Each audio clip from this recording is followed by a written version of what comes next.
I love it. I love it. I love it. Look at this. This is the greatest thing I've ever seen. Hey, I'm not surprised. What's up, guys? Leighton here for UFC Gambling Addicts, back again for another UFC full card breakdown and predictions video. This one's going to be Kevin Lee versus Charles Oliveira, and this card looks to have some very good matchups on it. Before we get into this Brazil card, we're going to do what we always do. We're going to look at some bets, comments, and do a really quick recap of UFC 248. If you don't want to listen or see all of that, there is timestamps in the description, so you can jump ahead to the part of the video that you want. Okay, so the bets. I didn't have a good night betting. Always honest with you guys, whether I make a small amount of money, a big amount of money, break even, lose a little bit of money or lose a big amount of money. But overall, it was a £50 loss on the night. If Joanna came through, man, it would have been such a really good night of parlay payouts, but it wasn't meant to be. So let's get into a few comments, and then we're going to do a quick recap of UFC 248. So 999 South says, doing a large Izzy and Sugar parlay, my two favourite fighters on the same card must be destiny. That's beautiful, man.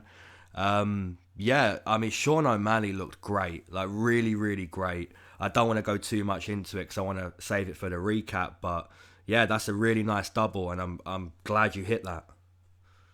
Dustin Nolta, great card. I'm taking Vieira via submission. O'Malley, Darush, Zhang. She's just too strong for Joanna. Israel by decision. Yoel has only been stopped once. I completely agree. When you think about that main event, you know, picking the TKO or decision, it really is hard because you respect both guys. Israel is a very good striker, but Yoel Romero is just made of steel. And I will get into giving you my thoughts on that main event. But good hits, Dustin Nolta. Marianne Miss, fantastic breakdown. Love to listen and learn from your knowledge about the game. This person has been supporting me for quite a few months, maybe even over a year at this point. So Marianne Miss, thank you very much. I see you in the comments every single week. Your support means so much to me. Thank you. Pierce Brosman. I clashed heads with the like button, got a doctor stoppage victory due to a bad cut over the eye. Okay. See, this week, guys, there was over 250 comments on the UFC 248 breakdown video. And so many of you had just different varieties with that like button. Like, some of you went for a go-go plotter. Some of you used the Pettis jumping off the fence. Some of you done the Pettis Superman. Masvidal flying knee. But this one, man, this one made me laugh. You know what I mean? This guy, he clashed heads with the like button and got a TKO win, doctor stoppage. I like it. Okay, so let's do a quick recap of UFC 248.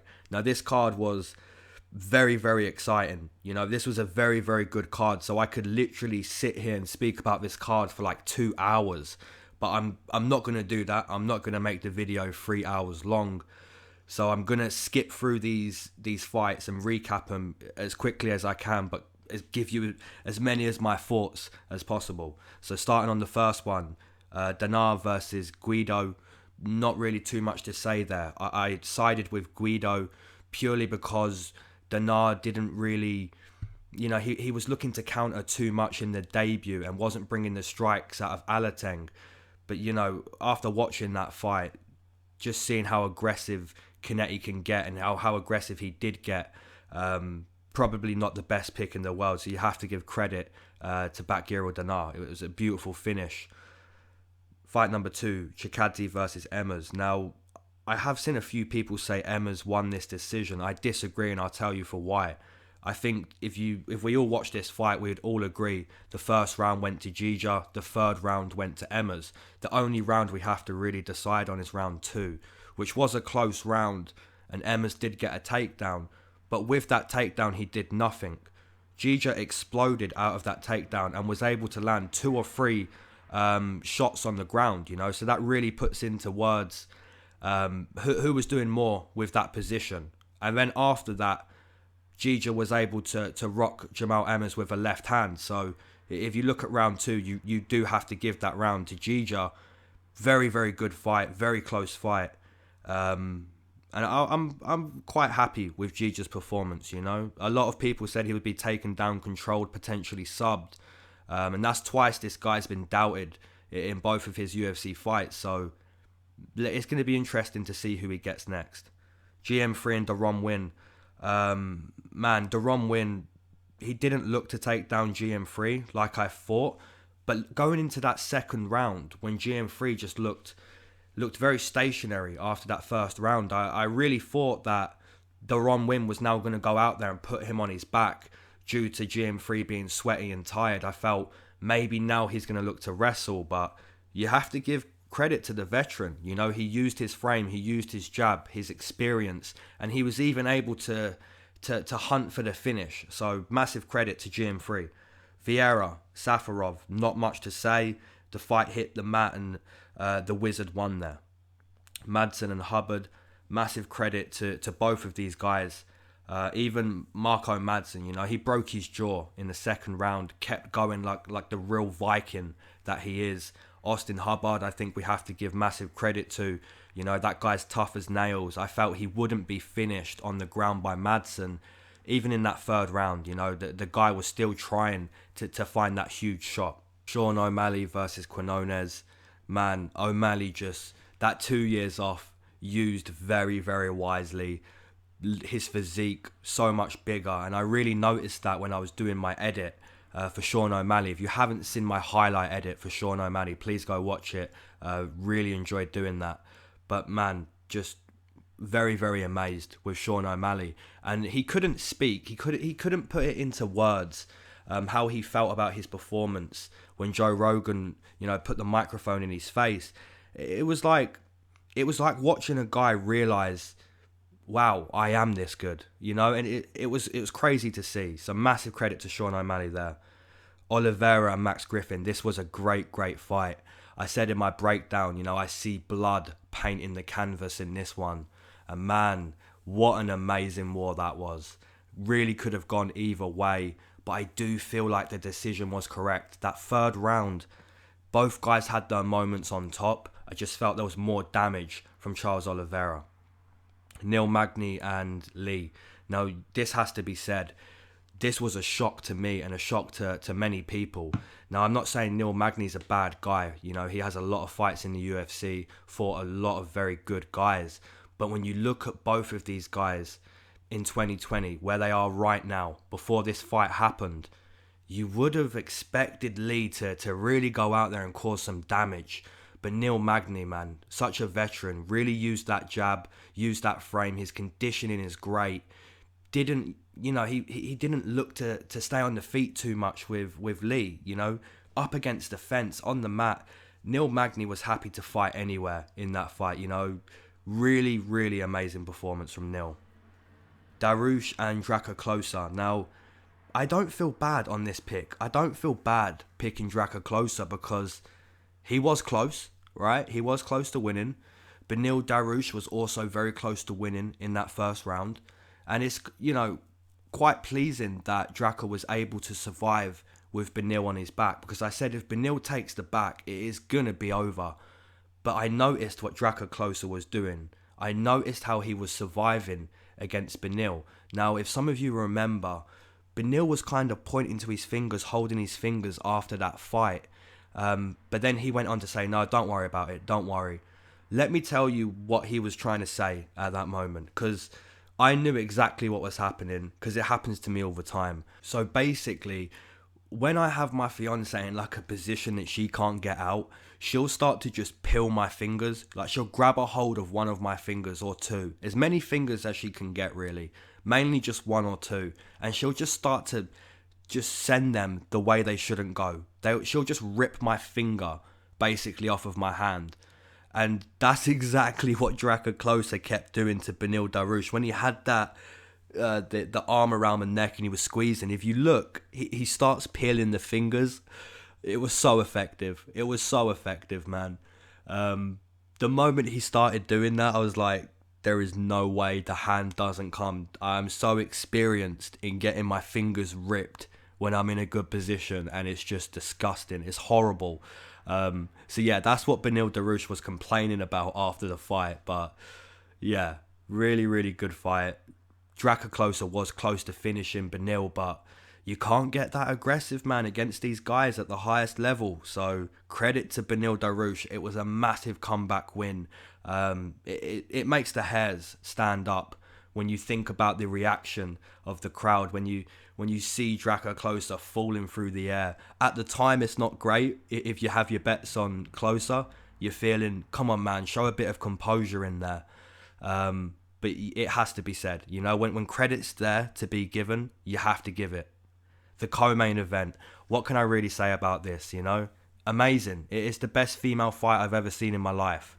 Now, take a look at the scorecard here from the judges, because I want you guys to see how amazing this fight was from a scoring perspective, right?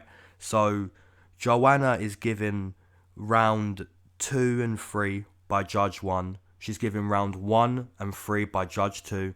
And she's given 3, 4 and 5 by judge 3. And it's the vice versa for Weili Zhang. You know, she's given basically all the rounds. The only round that is agreed on is round 3.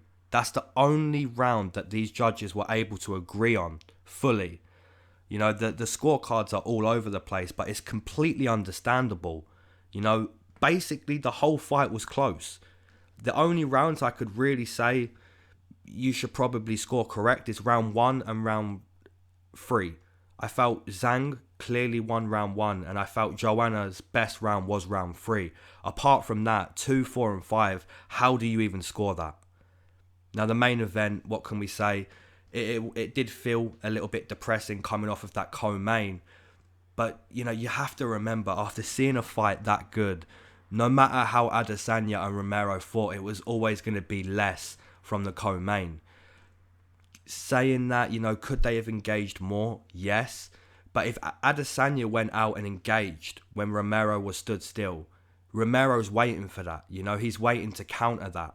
He wants Israel to throw naked, and Israel wants to counter.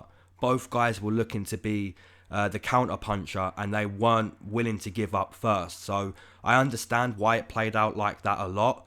But yeah, man, I feel Romero should have done a little bit more, not Israel.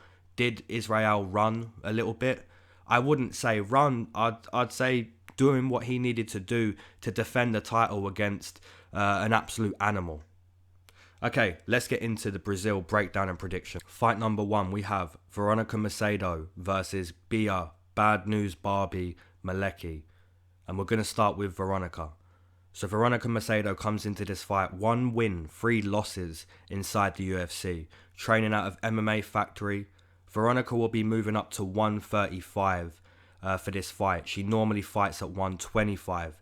Considering she hasn't had much success at 25, I'm not exactly sure how she's going to have better success fighting against bigger opponents who punch harder. She loves to use her kicks. Her kicking ability does seem to be a constant go-to weapon, which I do like. I do like a clean kicker inside the octagon. Would I put her up there with like Barboza for kicks? Absolutely not. But she does like to use a lot of kicks. She is coming off a win against Poliana Viana. Very quick win. Was able to get an armbar in that fight. The opponent, Bia Malecki, comes into this fight 1-0 inside the UFC. A Muay Thai champion who transitioned to MMA. Just like Giga Chikadze last week, Bia hasn't got a lot of MMA experience. As far as the Muay Thai practitioner she is, she's not bad there at all. Looking back at her debut, her boxing is very basic. She throws mainly straight jabs and 1-2s down the middle. That's what I'm seeing from her debut. So it's quite a tough matchup to predict because I haven't been super impressed with Macedo so far in the UFC, and we don't really know too much about Malecki. If you told me Macedo would move up to 35 after her last win, I would have said that's probably not going to happen. But here she is fighting at 135. Now, Malecki is going to be the much bigger and longer girl in there. I believe she has roughly 10 inches of reach over Macedo. But there's going to be a con. The con's going to be Macedo's going to be way quicker. Now, I refer to Malecki's 1-2s in her debut. Her boxing was very basic. The 1-2s looked kind of slow, and she didn't mix it up too much with her hands. Against a girl quite smaller and not as long, maybe those 1-2s are looking much better in this fight than they did in the debut. And we have to remember, in her debut, she was still able to get it done. It's a very, very hard fight to predict. I just think Macedo, man, she uses too many kicks. She's always kicking. And if she's able to get into that second and third round against Malecki, which I really think she will be able to, Malecki's going to slow down.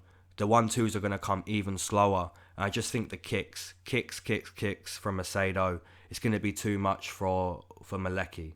So my pick is going to be Veronica Macedo via decision.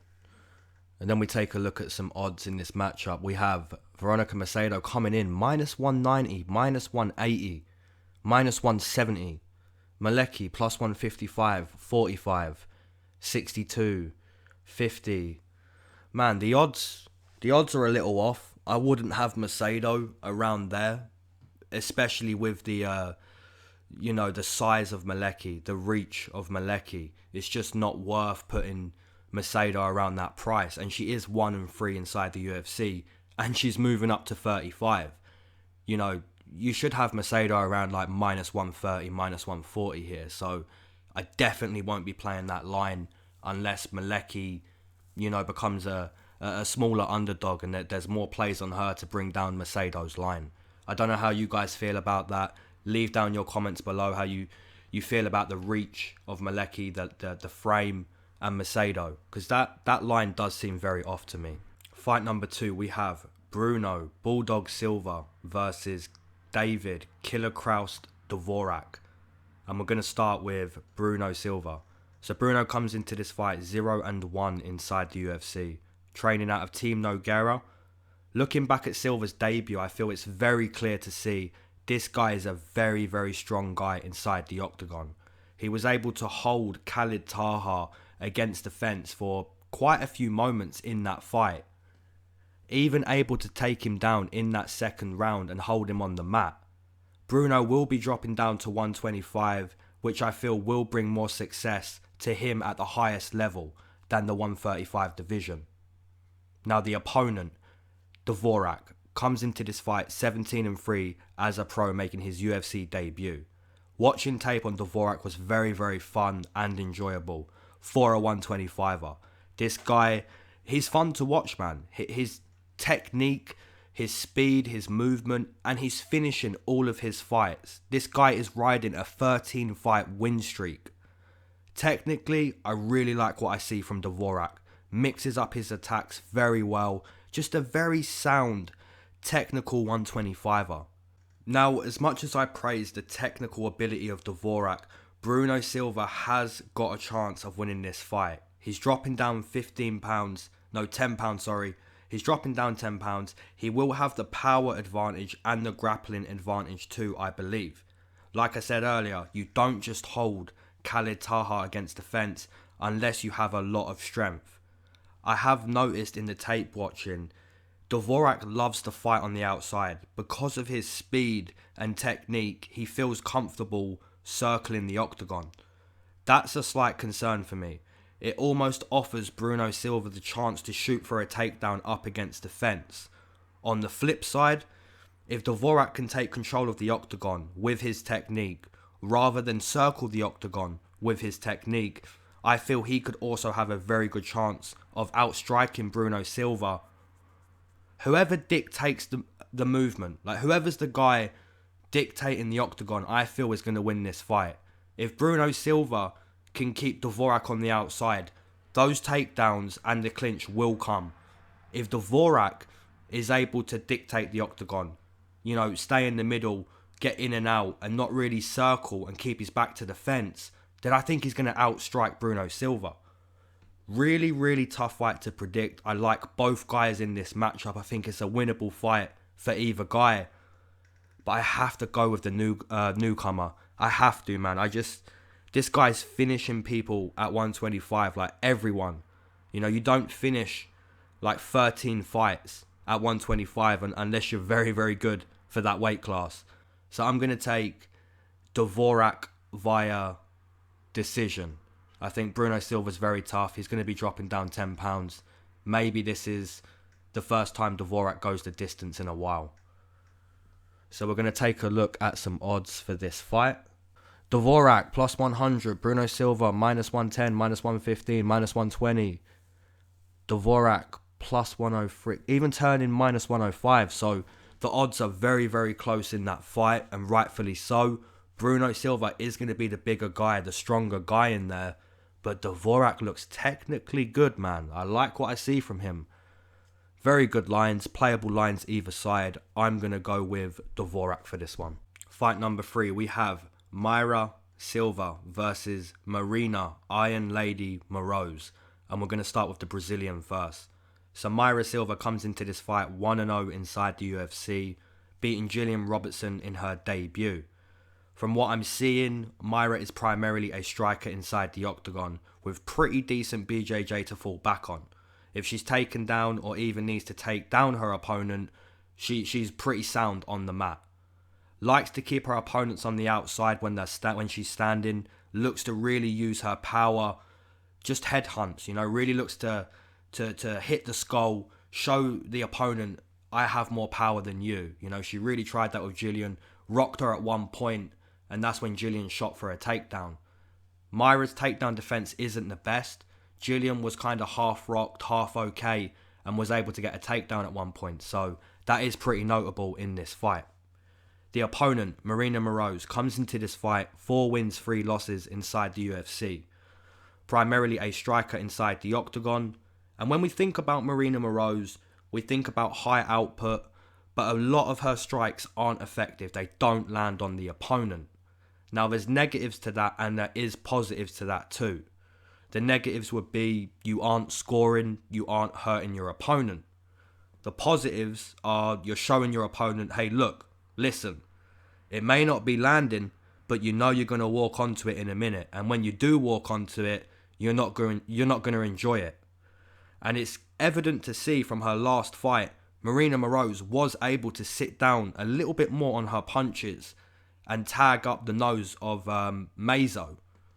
Her game plan ultimately was to take her down and control her on the mat, which she did do that. But prior to that, she was using her boxing to get into that takedown distance. Now, this is a very decent matchup for both girls. Definitely a winnable fight for either lady. If both of these girls put on boxing gloves and got into a boxing ring, I'm on Maryna Moroz all day. I just think she's a much, much better boxer than Mayra Silva. However, if Mayra Silva's able to keep her out on the outside the way she kept Gillian Robertson on the outside, land a couple takedowns here and there maybe, then it becomes a very, very close fight. But for the most part, I do see the experience of Maryna Moroz, the output, the boxing. Even when it's not landing, like I said, it will start to land. It's a little bit like Irene Aldana, right? When we watch that girl fight over the years, a lot of her jabs, a lot of her strikes, they catch in the air, then they catch the opponent, and now we're back to the air. But then we look at her most recent performance against Ketlin Vieira. Look what happens when it doesn't hit the air, you know? It looks beautiful. So for Maryna Moroz, I think it's going to be the same type of thing. She's going to put out a lot of boxing. Some's not going to land, some's going to land. But I just think overall, over 15 minutes, I prefer Maryna Moroz here than Mayra Silva. So for those reasons, I'm going to take Maryna Moroz via decision, and most likely a close one too. Maryna Moroz coming in plus 110, plus 115. Mayra Silva coming in minus 130, minus 140. Now that line does seem pretty fair, I guess. Maryna is going to be the higher volume, but Mayra is going to have more power. So it is a tough one to call, especially when you try to picture the movement of both ladies in your head too. I do kind of picture Moroz staying on the outside, which is good for Silva, because she's able to get takedowns and potentially follow the head when she's looking for those power shots. You know, if Moroz is constantly circling to her left, soon there's going to be an overhand right or a hook from Silva. So it is a tough one to predict and kind of picture in your head, but I think the boxing of Maryna Moroz is going to be the deciding factor in this fight. Fight number 4, we have Rani Yaya versus Enrique Barzola. And we're going to start with the Brazilian. So Rani Yaya comes into this fight 11 wins, 4 losses, 1 no contest inside the UFC. Yaya is primarily a BJJ practitioner, a black belt to be precise. A very, very good black belt. 20 of his 26 wins in his whole career have come via submission. There is not one TKO on this guy's resume. So it's fair to say he's really honouring his foundation inside the octagon. Looking back at his last fight with Ricky Simone, he was pretty much dominated in that fight on the feet. You know, just didn't really look up to scratch with his striking. Wasn't able to get the fight to the mat. And when he did go to the mat, it was because Ricky Simone was just dumping him there. You know, Ricky Simone looked very good in that fight. The opponent, Enrique Barzola, comes into this fight 6-3 inside the UFC, training out of Team AKA. Barzola is primarily a wrestler inside the octagon, a very relentless wrestler who will look to take you down over and over and over. That's the results of training with Daniel Cormier and Khabib for years. I do believe Barzola's stand-up ability has evolved. You take a look at Barzola standing against Bobby Moffett and even Evloev in his last fight, looked quite different to Barzola standing against Kevin Aguilar. Kevin Aguilar was able to catch him constantly with stiff jabs. The stand-up against Moffett and Evloev, I'm seeing much better things from Barzola. It's a very, very decent matchup, but there is a difference for me, and I did notice this difference relatively quickly. I just said a second ago, Enrique Barzola didn't look that bad against Evloev on the feet. Now, Evloev did get the better of the striking, but there was moments where Barzola looked dangerous. You know, his conditioning, and when he's standing and his conditioning is very decent, there was a couple moments where he looked quite dangerous. For me, Rani Yaya never looks dangerous on the feet, so the difference is grappler versus grappler. One guy's still evolving, the other guy isn't evolving. So for those reasons, I'm going to take Enrique Barzola via TKO in round number 2. Yaya's never been finished inside the UFC. Maybe Enrique Barzola can be the first guy to do that. Okay, so let's take a look at some odds in this matchup. Enrique Barzola -175, Rani Yaya +155. Those odds seem to be pretty decent. I probably would put Barzola a little bit more of a favourite. You know, if you take away that loss against Evloev, which obviously you can't take away that loss, but imagine that Barzola was fighting against a very good prospect and maybe looked good here and there in that fight. But you can't take much away from Enrique Barzola. You know, he's a very good wrestler. He's only losing to very decent opposition. Rani Yaya, I feel, can only win this fight via submission. You know, he's proven that. He hasn't got a TKO win on his resume.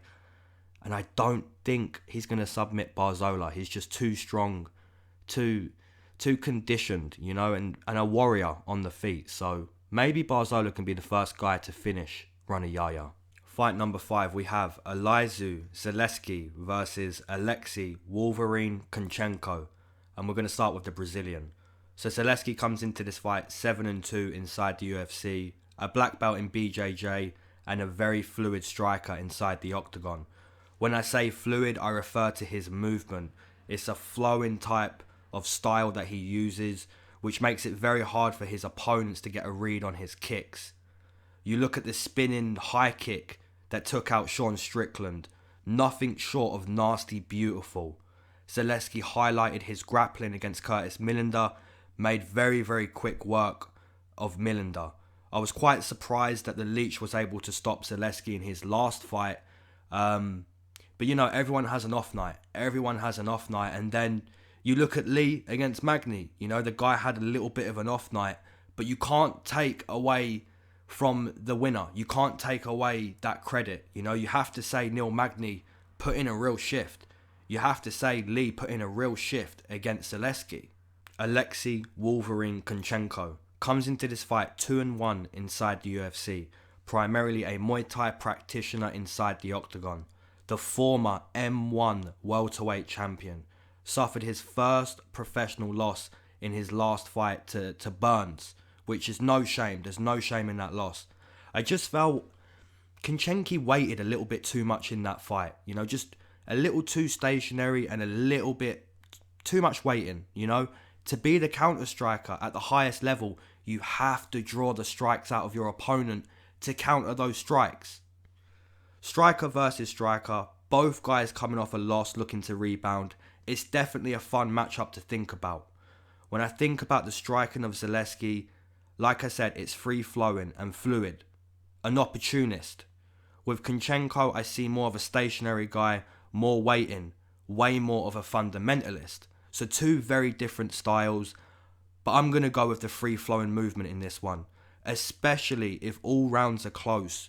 In Brazil, I think it will go Zaleski's way. Very, very tough one to predict because I have mad respect for both guys. I love both of their styles. I love both of these guys as strikers, but I just think Zaleski's free-flowing, fluid movement maybe beats the Muay Thai practitioner in this one. So for those reasons, I'm going to take Zaleski via decision. And we take a look at some odds. We have Kunchenko plus 110, Zaleski minus 130. So yeah, the lines, I completely agree with those lines. Zaleski should be the slight favourite, I feel. Kunchenko, though, very good striker, very good experience over at M1.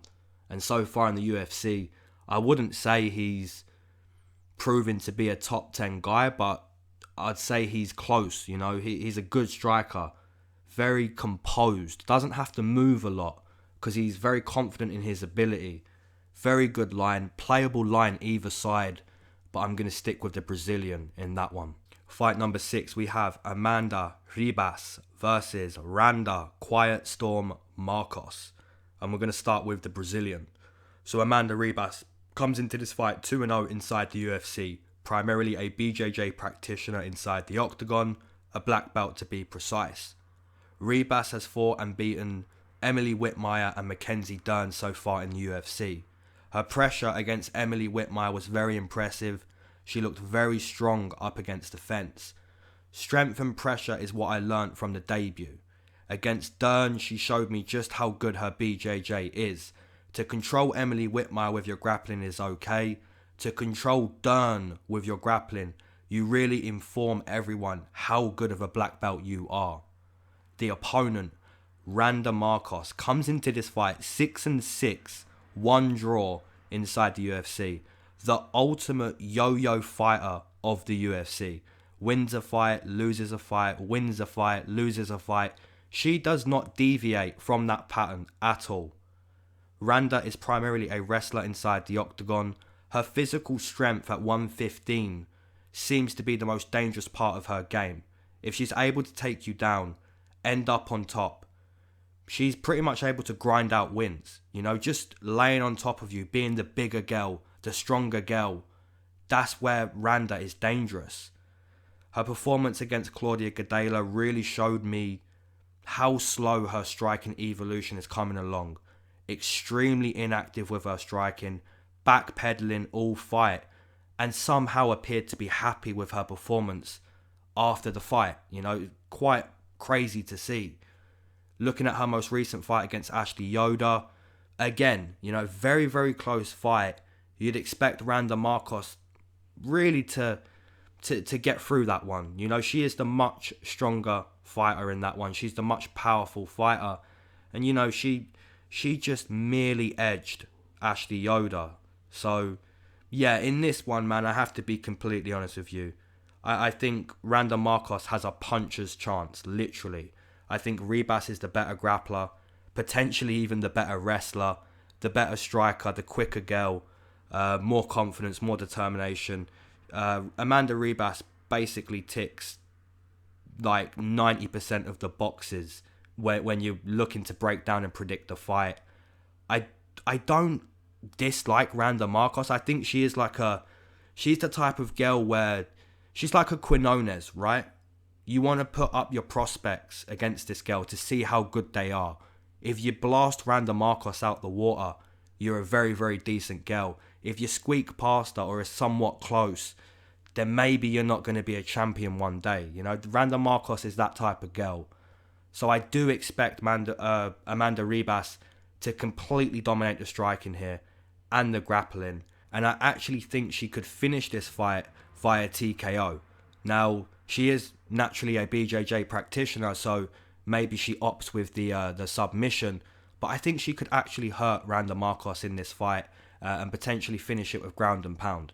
So for those reasons, I'm going to take Amanda Ribas via TKO in round number 2. And we take a look at some odds in this matchup. We have Ribas coming in minus 300, minus 320, minus 330, minus 280.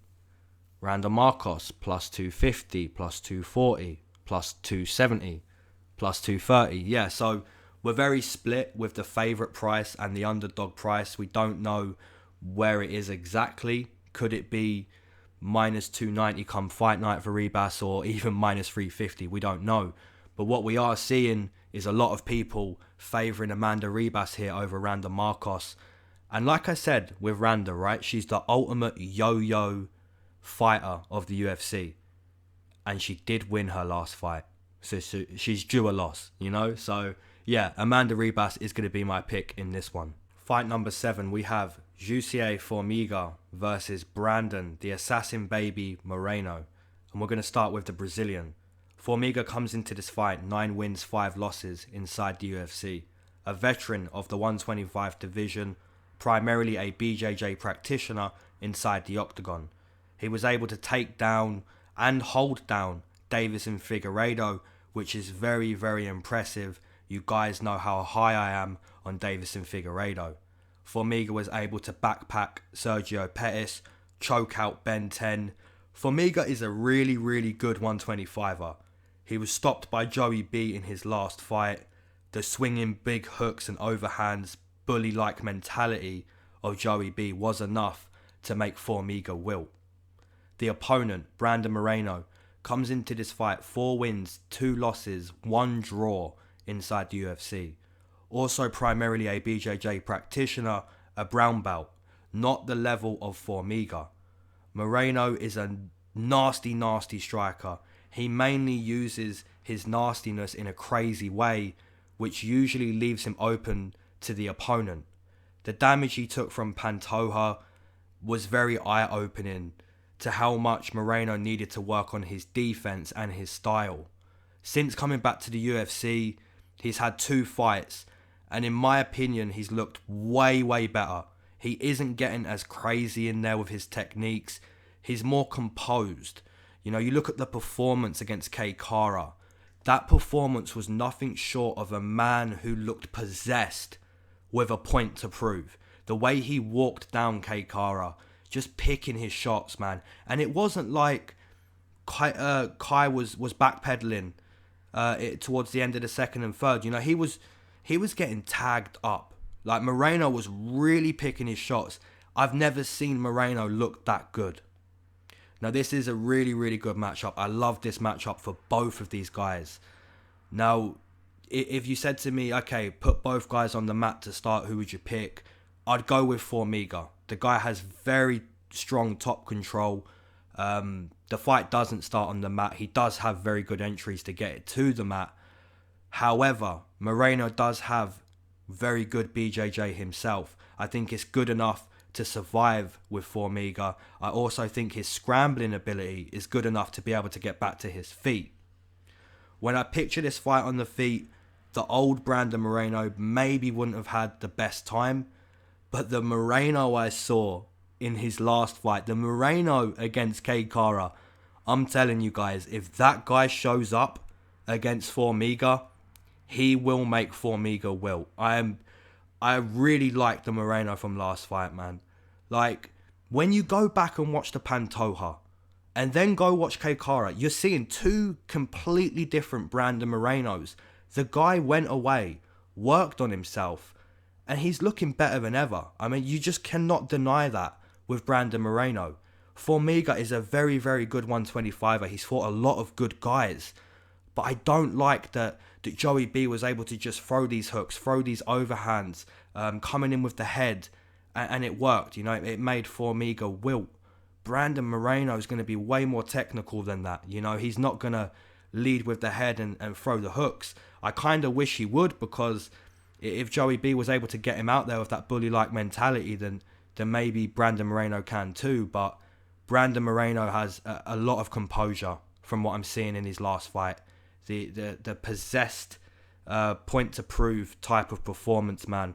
I hope we get it here, because if we do, I think he's able to make Formiga wilt the way Joey B did.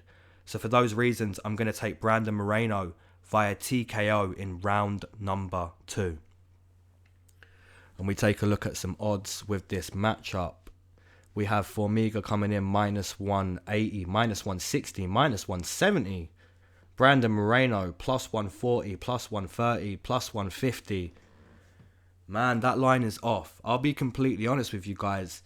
I took a small stab yesterday at Brandon Moreno +160.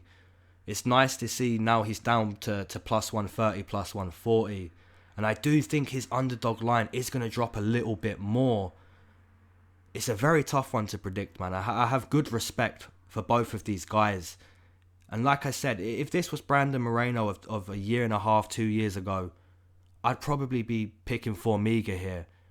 But when I look at both of their last fights, when I look at the ages of these guys, when I look at and try to feel the determination of both guys, everything points to Brandon Moreno for me. Alright, homies, you know what time it is. It's that beautiful time. Well, when the lighter don't work, yeah? No way. There we go. Okay, so a few comments with the smoke break. Gabrielle Brown. I found this channel during the Hooker and Felder fight week. Super good breakdowns, and I come here ever since then. Keep it up and cheers. Sparking a fatty to finish this up. That's beautiful, man. Thank you very much. Comments like that, you know, I say this every week during the smoke break when I show these comments. Comments like that super motivate me to do better for you guys every single week, to watch that extra fight during the tape studies. You know, comments like this keep me going, man. Thank you very much, Gabriel Brown. I'm just a hardcore MMA fan. You know, I watch Bellator and Cage Warriors and these other now and then. I don't keep up to it every single week, so I don't really speak about these other shows. But when it comes to the UFC, man, I can speak to you about the last 1,000 fights, literally, you know, literally. So thank you very much, Gabriel Brown.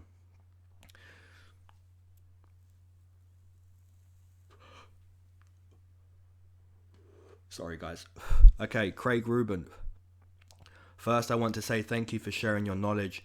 I realize a lot of fights, the odds get crushed, but I did make some money last week on the under-over bets. Do you find it easier to pick a winner or bet the under-over? Good question, man. Good question. So, for me, I'm aware a lot of people like to bet the over-unders. It is a good way to bet. Personally, for me, I can't really bet that way. If I'm going to bet that way, it would be fight to go the distance, yes or no.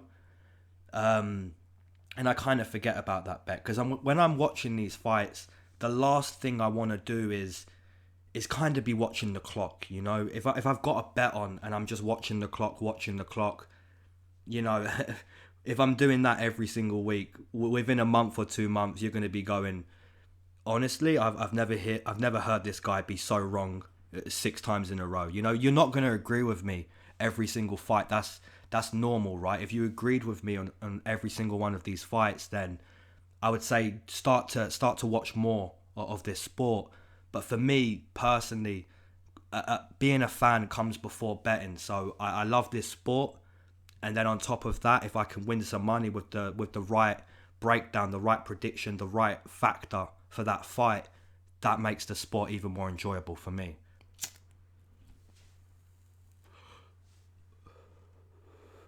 Quincy Pinola, Rodolfo, round 1 sub, O'Malley, Madsen, Zhang, Adesanya.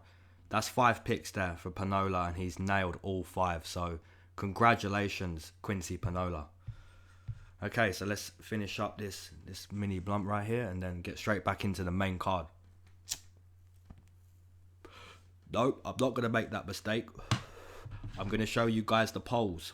That's what I'm going to do here. Because sometimes I forget to show the polls and I have to like put it in when it's not in the smoke break. But I've remembered this time. So here we go. Here is the co-main event. We had 63% coming in on Weili Zhang. 37% coming in on the Boogie Woman. 514 votes. High amount of votes. Very happy with that.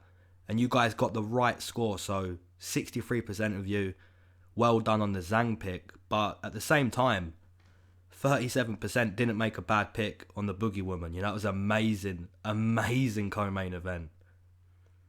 The main event poll, we have more votes on this one. We have 542 votes. 31% coming in on Romero. 69% coming in on the Stylebender. So once again, good picks on the poll.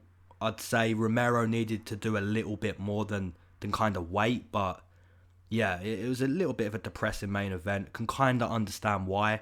Israel Adesanya doesn't want to be knocked out. Romero doesn't want to be made a fool of, you know. Adesanya's going to dance around him if he just keeps swinging. So kind of understand why. Okay, let's get into the main card and breaking down the rest of these fights. Fight number 8, we have Francisco Trinaldo versus John the Bull Makdessi. And we're going to start with the Brazilian. Trinaldo comes into this fight 14 wins, 6 losses inside the UFC. A veteran with, 30 professional fights? Trinaldo is a very, very good striker. He's gone toe-to-toe with many good fighters such as Gleison Tibau, Michael Chiesa, Yancy Medeiros, Paul Felder, Kevin Lee, Jim Miller. You can just keep going. Trinaldo is a very experienced guy, a man you just have to respect. Will he ever crack the top 10? Probably not, but he's just a guy you have to respect. John Makdessi comes into this fight 10-6 inside the UFC. Just like Trinaldo, Makdessi is a very experienced striker. He's fought a lot of good top competition. It is kind of hard to get out the Cerrone TKO and Lando Venata TKO. It's hard to get that out of your mind. Both of those knockouts were completely devastating. The type of concussive knockout that's just hard to watch, you know. On the flip side, it is pretty beautiful to see those techniques work so perfectly. Despite the knockouts, you know, John Makdessi, very experienced guy, fought a lot of top competition. I like this matchup quite a lot for both guys. Arguably, they're both coming towards the back end of their career, you know, so that's why I like the look of this matchup. It's going to be interesting to see who still has the determination, who still has the will to fight when things aren't going their way, who looks like they want it more than the opponent. Personally, for me, I think Trinaldo still has 2 feet inside the sport. He always looks dangerous in there. He's never been TKO'd. Makdessi, he was able to beat Jesus Pinedo quite convincingly, but I just didn't feel poise and danger from Makdessi in that fight. Whereas I do feel poise and danger from Trinaldo. If you look at Trinaldo against Hernandez, man, Hernandez is backpedaling all fight. It's amazing that he got that decision win. And that kind of shows Trinaldo's a very dangerous guy. So for those reasons, I'm going to take Trinaldo via TKO in round number 2. And we take a look at some odds in that matchup. We have Trinaldo coming in at -170, -160. Makdessi coming in +140, +130, +150. Yeah, so the odds, I'd say the odds are pretty fine. Trinaldo does have more experience. John Makdessi very experienced as well. Both of these guys naturally strikers. Man, it's going to be a fun one to watch. Both of these guys have had many fights. But I just think Trinaldo, man, he's a dangerous guy. He's a dangerous striker. No one really wants to go toe-to-toe with that guy, you know? So I'm going to take the Brazilian in that one. Fight number 9, we have Johnny Walker versus Nikita the Miner Krylov. And we're going to start with the Brazilian. So Johnny Walker comes into this fight 3 wins, 1 loss inside the UFC. Primarily an explosive striker inside the UFC. So let's quickly recap his career so far. The tight elbows in the debut, beautiful, powerful elbows. The explosive quick finish over Justin Ledet, beautiful. The explosive flying knee against Misha, again, beautiful. It's fair to say Johnny Walker has been a breath of fresh air for the 205 weight class. Then he ran into Corey Anderson, who wasn't playing games. I believe an overhand right from Corey Anderson was the start of a barrage from Corey.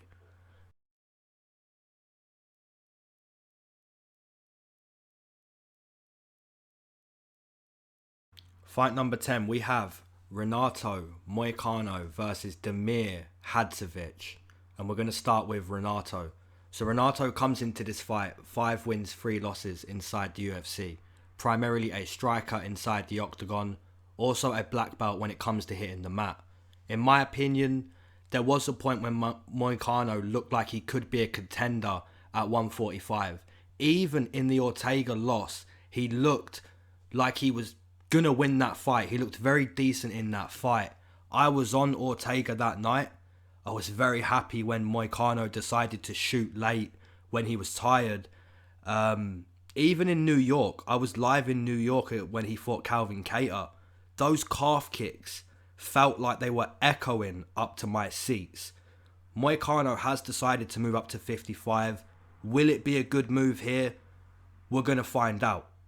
The opponent, Damir Hadzovic, comes into this fight 3-3 inside the UFC.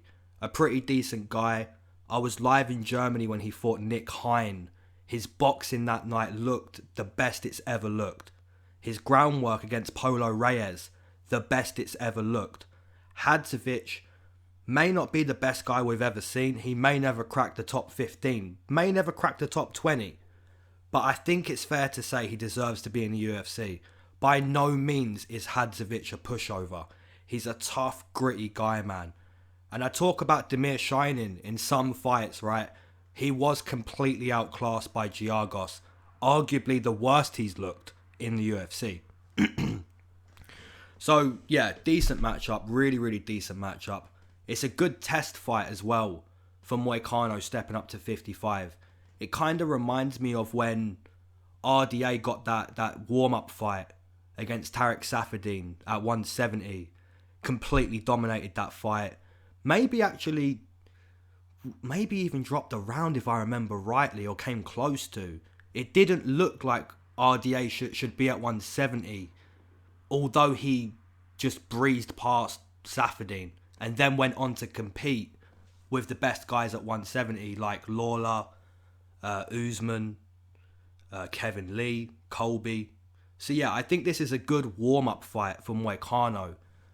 I'd say he has the speed advantage. I'd say he has a better skill set, better BJJ.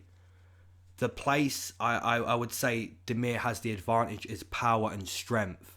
You know, you are stepping up to 55, and Damir Hadzovic has shown good strength on the mat against Polo Reyes.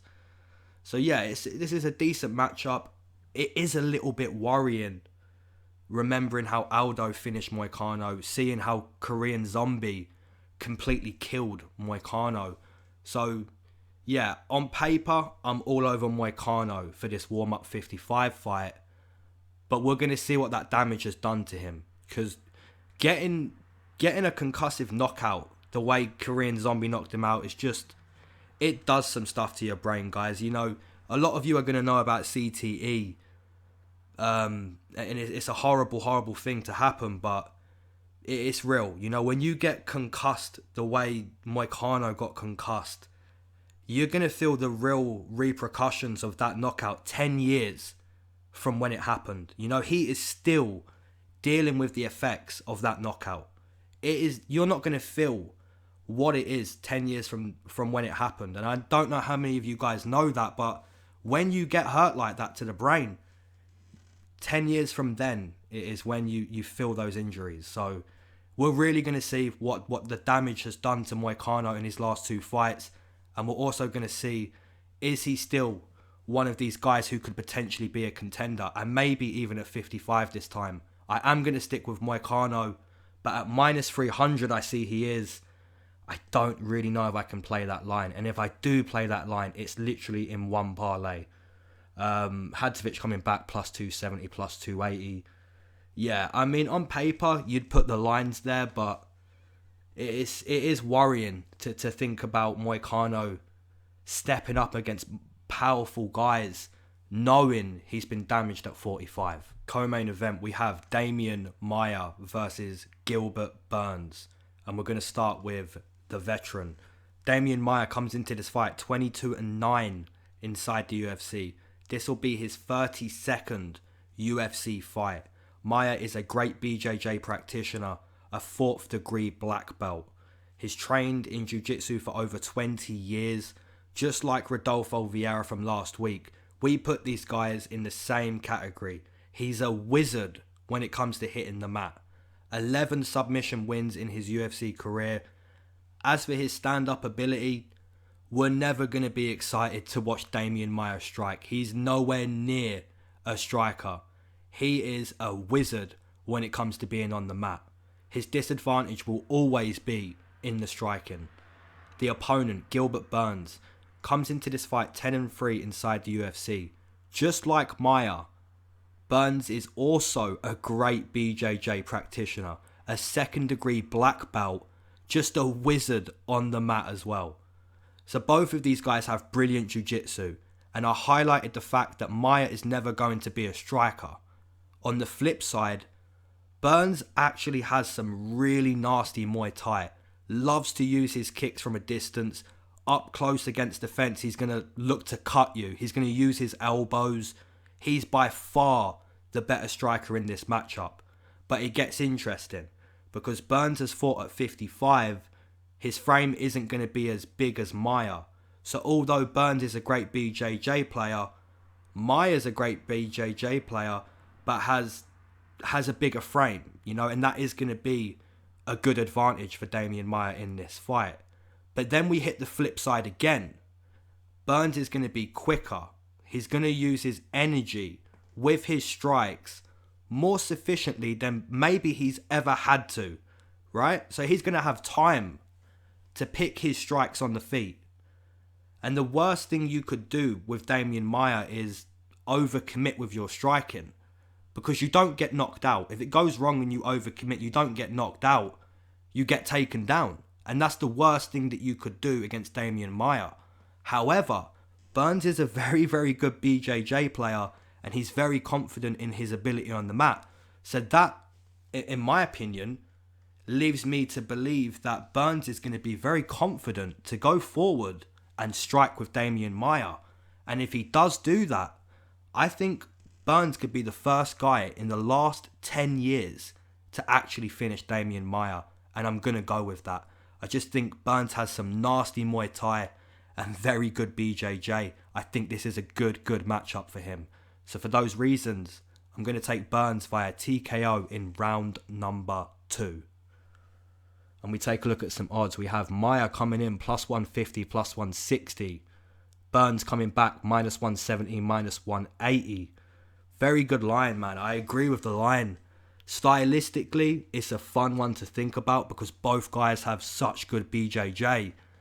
But something's telling me, man, it's not going to be decided there. I think Burns is going to look to really open up with his strikes. And Burns isn't fighting like a Alexei Kunchenko, right? He doesn't have to worry too much about the strikes. So he's going to be really sufficient with his energy. And that leaves me to believe that Burns is just going to hurt Damian Maia, man. So yeah, Burns for me in that one. Main event time, homies. Don't forget to dash choke the like button, or maybe even go to war with the like button. Co-main event, hashtag Zhang Joanna style. Have a war with the like button. Main event, Charles Oliveira versus Kevin Lee. And let me start by saying this is a very, very tough matchup to predict. We're going to start with Kevin Lee. Kevin Lee comes into this fight 11-5 inside the UFC, primarily a wrestler inside the octagon, a very strong, powerful wrestler. At one point, we looked at Kevin Lee as a guy who could potentially compete with Khabib, Most of us don't feel that way anymore, but man, you've got to be a very good grappler to even be spoken about in that way. Kevin's conditioning and IQ, in my opinion, is what lets him down. He's got a lot of muscle, and as we know, muscle requires oxygen. A few times Kevin has slowed down inside the octagon. When I say the IQ problem, maybe that's a little bit harsh, but I'm referring to the constant single leg attempt against RDA.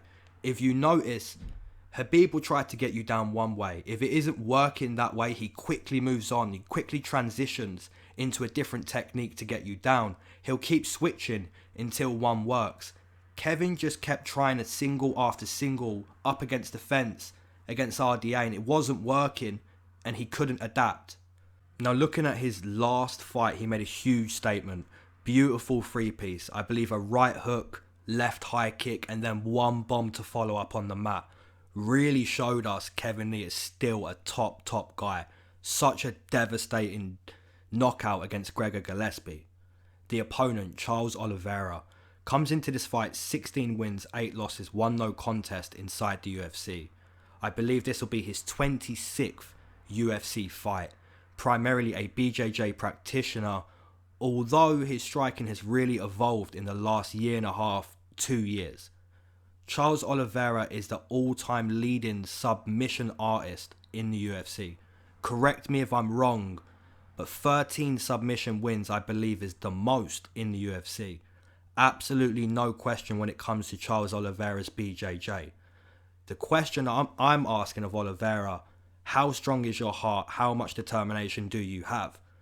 A few years ago, I feel he was fairly beatable, quite a beatable guy.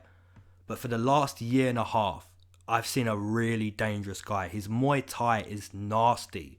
His stepping elbows, his kicks to the body and legs, his forward pressure is very noticeable recently. Charles has been stopped a few times when I felt he could have given more, but I also do have to judge this guy off of his recent fights. You know, the recency bias is a real thing, and we have to decide whether it's going to keep going that way or not, right? So we have to be fair to this guy, look at his whole career, and also look at the most recent happenings. And the most recent happenings are, this guy's on a 6-fight win streak, and he's finishing all of those fights. Charles Oliveira is again becoming a top fighter. He is a top 155er, and this is a good step up in competition again for Charles Oliveira. Can Kevin Lee take down Oliveira? Absolutely no question, of course he can. Could Kevin Lee survive all submission attempts and maybe even pound out Oliveira and prove once again that Oliveira just isn't going to be a top guy? Maybe he can. But I have to give you guys my honest feelings.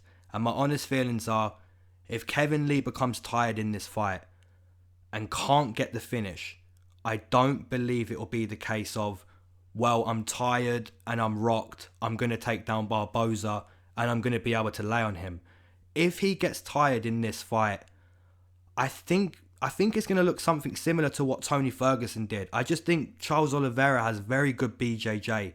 BJJ that's right up there with Tony Ferguson. And I think if you get tired against this guy, he will submit you.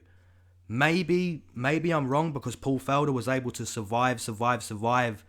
And then Oliveira kind of just wilted and just gave the fight up. But man, I do have to judge this guy off of recent happenings. And this guy's looking really dangerous inside the octagon.